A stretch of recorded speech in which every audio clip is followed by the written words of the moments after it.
In a sunny, cheerful town lived a young child named Alex. Alex was always curious and loved to learn new things. One day, Alex's parents were busy preparing dinner. Seeing them rush around, Alex thought, "What can I do to help?"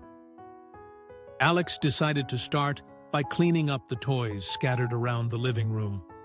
As Alex picked up each toy and placed it back in the toy box, a sense of pride and happiness filled their heart.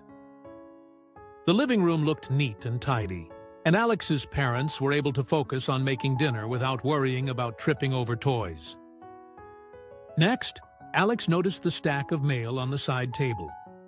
"I can sort these," Alex thought. Carefully, Alex separated the letters, putting bills in one pile and other mail in another.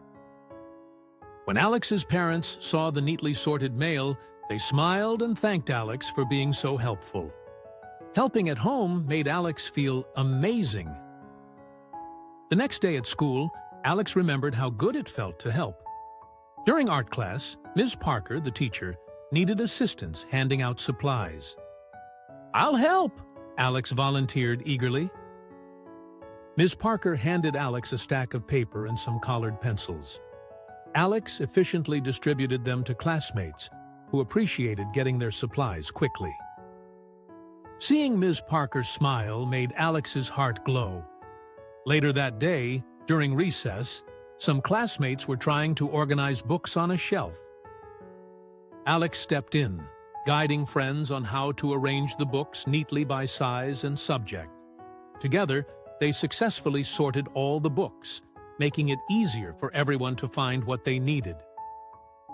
At the end of the school day, Ms. Parker praised the class for keeping the classroom neat and organized. Alex realized how helping out, even in small ways, could make a big difference. Back at home, Alex continued to look for ways to assist. Whether it was setting the table for meals or watering the plants, Alex found joy in every task. The sense of responsibility and the smiles from helping others created a warm, positive environment both at home and at school. Through these experiences, Alex learned the importance of helping parents and teachers. Alex's acts of kindness spread like sunshine, encouraging friends to help out too. The town felt a little brighter as everyone worked together, creating a community of helping hands.